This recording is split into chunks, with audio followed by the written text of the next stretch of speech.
Hi, welcome to Cooking with a Counselor. This is my first video of hopefully many videos where I make food, we hang out, and we talk about counseling and we talk about food. Okay, welcome to my kitchen. I have been meaning to start this video series for a little while because I have a really hard time remembering to eat food, and sometimes I get invested in the projects that I'm doing or making reels or preparing workshops or getting ready for my music lessons that I teach, and I just forget to eat food. And in fact, I forgot to eat lunch today. It is now 3:46 and I'm going to make dinner / meal prep for the rest of the week, but it's okay, we're doing it. We got around to it, so here we go. This meal I'm going to be cooking, by the way, does contain meat. I am going to make some chicken, and it's mostly a broccoli, rice, chicken casserole that has, I think I'll put like onions, celery, some milk, some white wine, some margarine or butter, a little bit of maybe cream cheese if I have that, I don't know. And I think that's it. I don't know. That's what we're starting with. So if anything, this is not your vibe for food, then wait for the next video, okay? We'll make you something you like later. I wanted to make these videos to create a little bit of cozy time and yeah, just some quiet space for you to come hang out. Whatever you're doing, you can come do it with me in the background, cooking food. And I'm sure I'll talk about a myriad of different things depending on what's on my mind. You know how it goes. You get doing cooking and it's like every thought you've ever had is in your mind. So I figured, why not capitalize on that and make food while also thinking about the stuff that I think about. So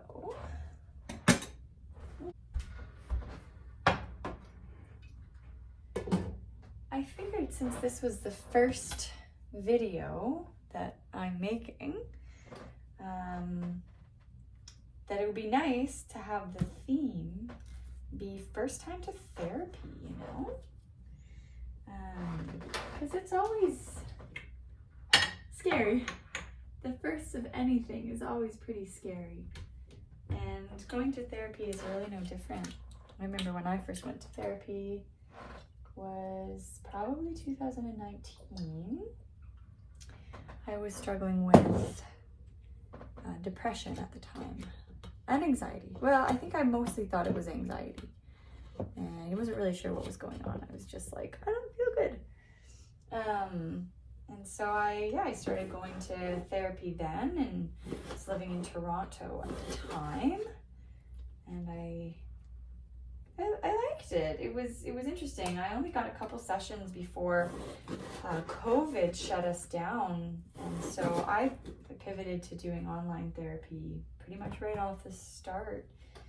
And I was okay with that, and I did therapy on and off throughout the pandemic years. And then I, of course, followed my own trajectory, as we all do, and wound up going to school for counseling, which was kind of a byproduct. I'd initially intended to do life coaching. I thought that would be a neat way to interact with musicians, because that's my training was I was a classically trained French horn performer. So I thought that would be, you know, there's a way to help people in my industry, is to talk about life with them. So that's what I started to go for school for, and then I realized pretty quickly into that wow, you know, a lot of people need a little more support than just how to meet their goals or how to achieve that one thing that they're working on. A lot of people want to talk about, you know, what came before and what led to you feeling this way. But yeah, so first time going to therapy. It's something. I'll say that much. It's definitely something. You know, actually, I'm remembering I did some counseling when I was in undergrad. We had a counselor who was specifically for the music students. I think we had this counselor who was assigned to us, and she was so great. She was so nice. And it was interesting to get right into it, you know, because oftentimes when you start therapy, some of the first things that a therapist or a counselor will have to do is some assessments. They'll want to see, okay, you know, if you've been to counseling before, have you done anything like this before? Is there any medication that you're taking that I need to know about? What's some of your family history? They just want to get to know you and your whole background. Like what is your identity? What are your communities? Where you come from? What kind of faith background do you have, if any at all? And so yeah, there's a lot of questions like that come up at the beginning. And it's interesting because you're suddenly faced with, what is my story? Like, who am I when I'm representing myself to somebody new? And you get to try that right away with a therapist, which can be a really nice invitation for some people who've maybe never been asked questions like that before. It's like, I don't know who I am. Let me tell you. Let's explore this together. Do I do all the chicken or not? I think I'm gonna do it all. I just washed my hands for nothing. But yeah, you just get to truly just talk about yourself, and with counseling, you know, what you're looking for in a counselor, especially if it's your very first time and you've never experienced it before. It's daunting because you're like, well, I don't really know what this is supposed to feel like. So how do I know if it's the right fit for me? And I think that the truth in that is that it's going to take some time to figure out what you want it to feel like, how you want to feel while you're there. And if you enjoy, you know, certain feelings versus other feelings, if you enjoy talking about certain things versus other things, if you like a lot of eye contact, or you prefer, you know, a therapist who maybe has some fidget toys in their room. You get a feel for these things, and it's okay too. I always like to tell my clients when they're starting, you know, we check in from time to time, and it's okay if your therapist doesn't ask you. It's okay for you to prompt this conversation too. You know, being like, hey, I'd prefer it if we did this, or I don't think this is really fun for me right now. Let me go take a little time off from therapy and think about it and see if it's working for me. It's totally okay. That's the thing for us, is sometimes, you know, we really like to help people, and sometimes helping people means empowering them to leave. Most of the time it means empowering our clients to do what feels the best for them. That's what therapy is all about in the end. Doing what's best for you, figuring out what works for you. And so you can take your time and figure that out. You don't have to jump in and then only do that. Okay. Time to make this tasty. Okay.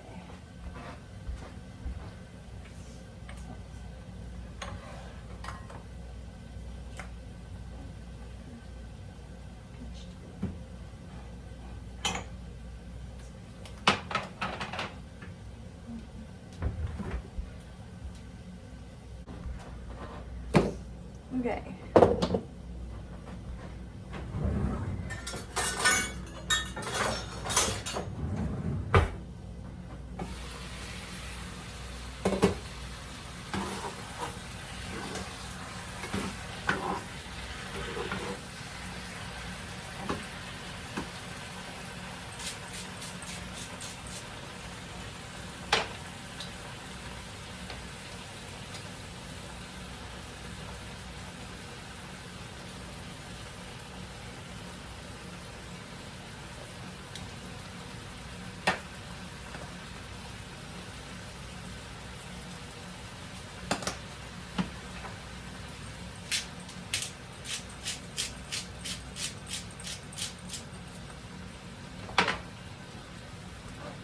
fiance has this hack.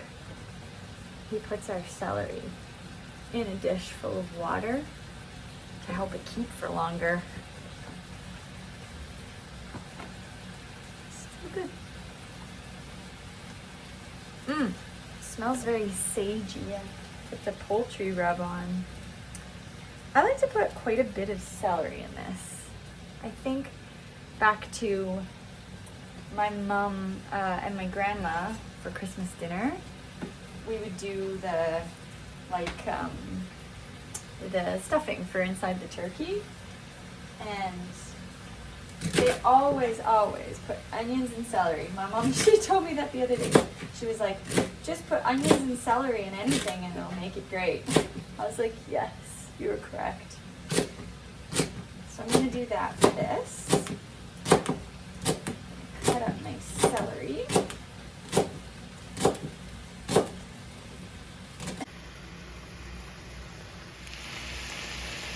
We're doing pretty good so far.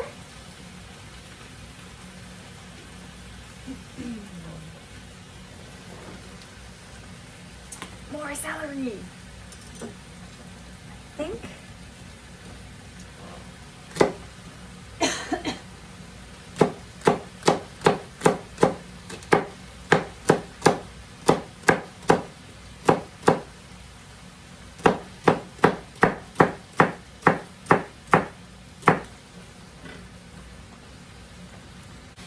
I'm trying to think what else we can generally expect while we're doing counseling for the first time.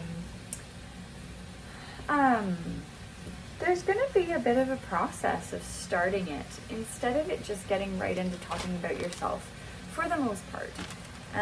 Sometimes with different counselors, there's different ways to begin the relationship with the clients. But a lot of times you can expect to be asked more bookwork style questions. And don't let that throw you off either, because the reason we do the bookwork and the reason why sometimes it takes a little while at the beginning is because we want to do something called informed consent. And informed consent is basically giving you the opportunity to truly hear what you're getting yourself into, what you can expect, what it's going to be like, so that you can make an empowered decision. A lot of people come to therapy after having had experiences in their life that weren't okay with them, were distressing, were upsetting, and maybe happened, and they didn't want it to happen. They didn't want their, the course of events to turn out that way, or they didn't want to feel that way, or they didn't want to talk about that thing, And so in therapy, we're always trying to figure out how can we empower something new, a new experience for you, an opportunity for you to find your voice and your choice and do what you want to do. And so it would be wrong, I think, if we didn't take the time that was needed to truly ask you and tell you, hey, in therapy, we're going to feel some pretty deep things. We might talk about this, we might talk about that. If we talk about this, then certain things have to happen. If we talk about that, then these certain things might have to happen. You will usually also have to sign a form, a contract of some kind, usually, not always. My therapist right now, I didn't. And you'll sign some forms, and you might get a chance to read it through with your therapist. I always try to read mine through with the clients, especially if they have any questions. I would love to empower you, if I may, to say, ask all the questions. If there's something you don't understand, or if there's a languaging in there that you don't get, or you're like, why did you say that? Or why is that in there? Why do I have to agree to this now?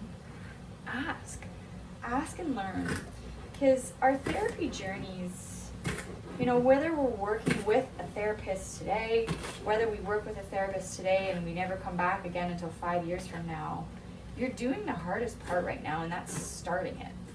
And so the more you know about how things work, and the more, you know, like, you're the customer in a way, right? Like, you can ask the questions, you can get things modified to suit you. And the more you do that, the more your experience of therapy is going to be authentic to you. And it's going to feel a little bit more like you, because you understand it and you already know what's going on. So ask as many questions as you can, really, to get a feel for what it's going to be and what it's about and all that. Yeah, you can know. There's no secrets. It's not like in the movies where they're like, you know, like, it's not like that. It's collaborative, it's creative, it can be difficult, and it can also be very very personalized and rewarding for you. This is what we got going on. We've got onions, we've got chicken, we've got a lot of seasoning. So I'm just gonna cook all this for a while and let the chicken cook. And in the meantime, got the old rice cooker situation going on. Now my lid doesn't work, so I have to hold it down with something. Just see, I've got some broccoli steaming in there. So if you're making this without a rice cooker, you can do it, just steam the broccoli in a pot. All right, we've got chicken cooking, we've got veggies cooking in there.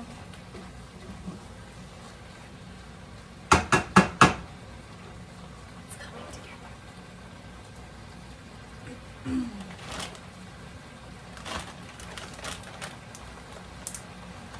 I feel like it's also a nice time we can, as we're here together cooking, you can do a little check-in on yourself too.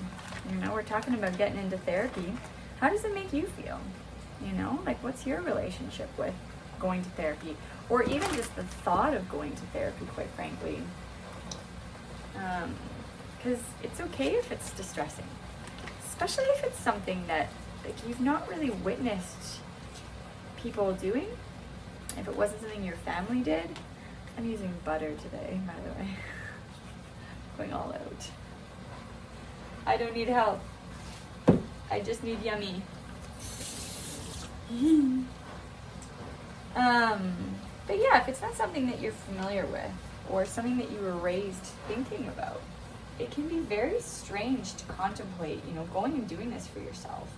It's nice that it's been pretty normalized in the media. You know, a lot of people talking about it now and being like, oh yeah, I've got a therapist, or I've got a therapist. You know, I've had some clients who come to therapy being like, I saw this on the television and I would like to try it myself. It's like, great, okay. But yeah, to just check in with yourself and genuinely ask, you know, what do I feel towards this? Do I feel excited? Do I feel afraid? If I feel afraid, what does my fear need? Do I need anything to help me feel more comfortable? And then attending to that, you know, there's no rush to get started into therapy either. There's no rush. There's no rush. There's just no rush.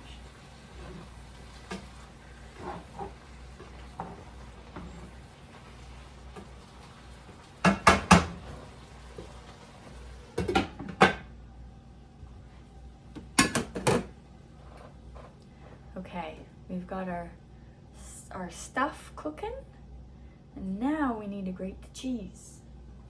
Cheese! First I have to throw out my nicky onion stuff.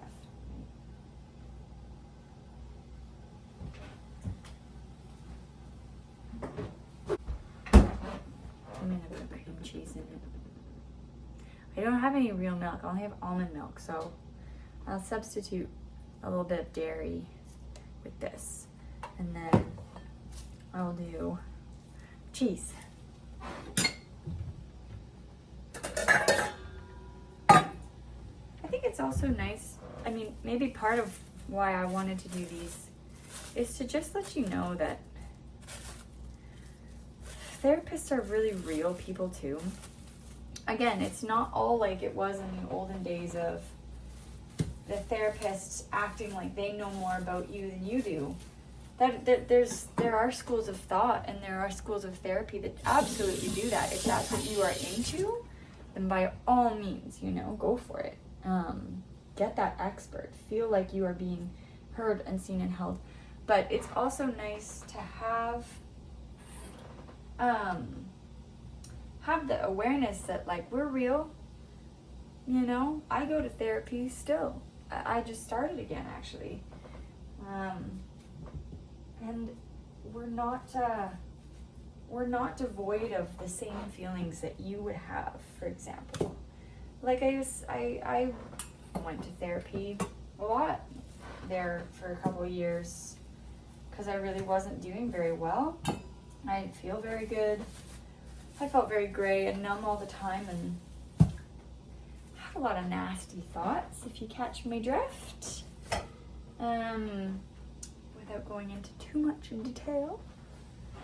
And there's still days where I feel like that still comes up for me. I have a really bad day where I notice myself dissociating or whatever it might be. And what we offer is the opportunity for you to be real with someone else who's going to be really real with you. And who's also not going to make it about us. Like, for example, just then I told you a bit about my story.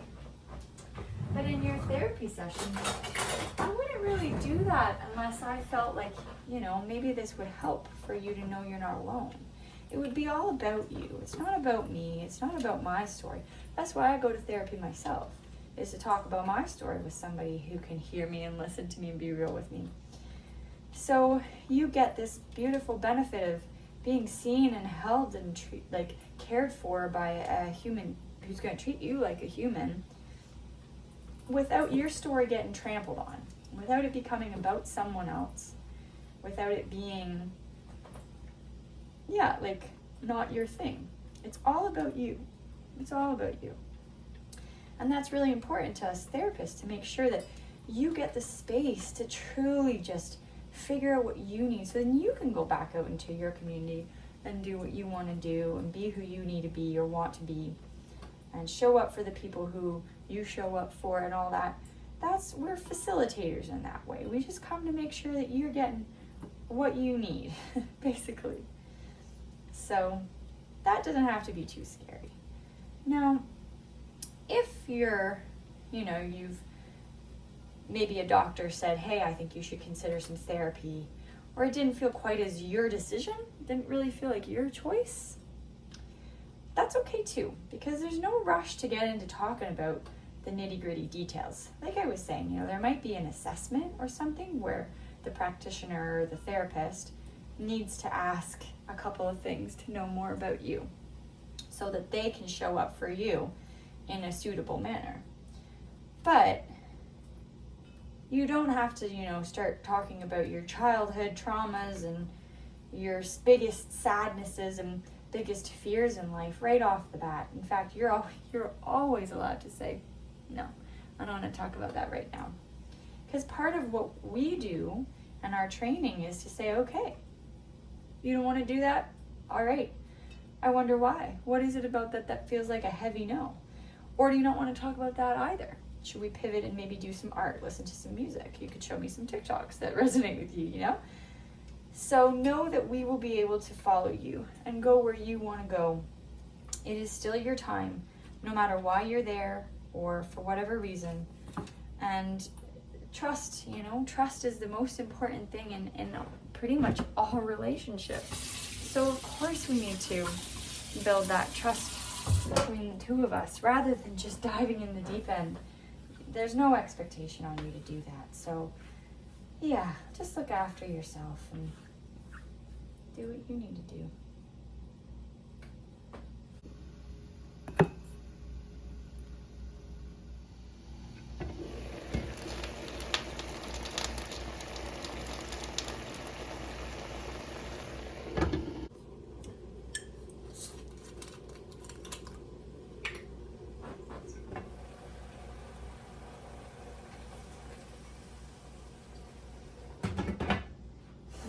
Already smells so good. Ah, onions and celery. You can't go wrong. Can't go wrong.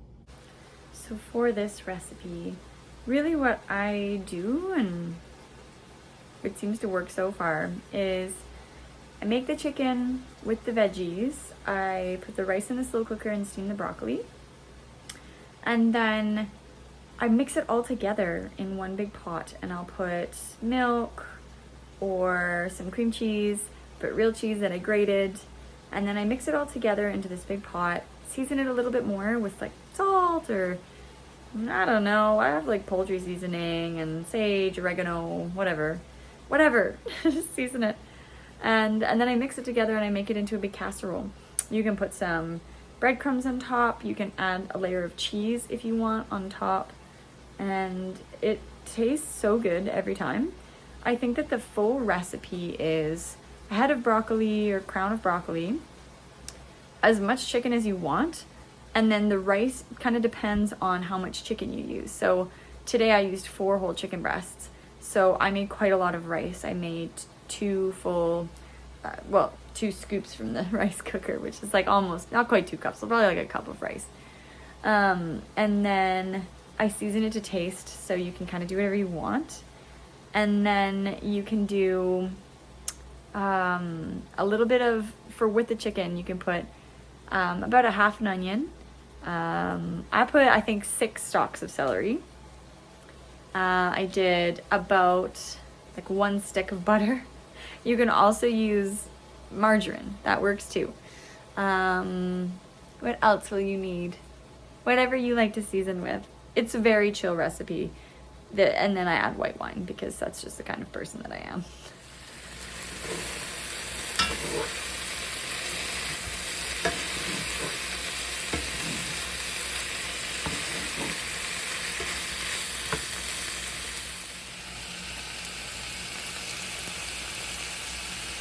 Ooh, I made a ton. You just mix everything into a big pot and then you just stir it around.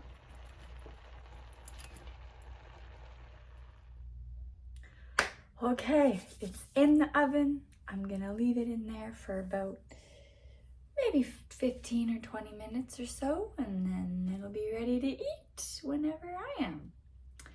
Pretty fun. Thanks for cooking with me. Thanks for coming. I hope that you learned something about the beginning of therapy and that you had a chance to just chill out and listen to someone over here puttering around in their kitchen. I hope that if you have any questions, you write a comment. Feel free to send me an email. You can get a hold of me. I'm just over here cooking. Thanks for sticking around. We'll be back with another one soon.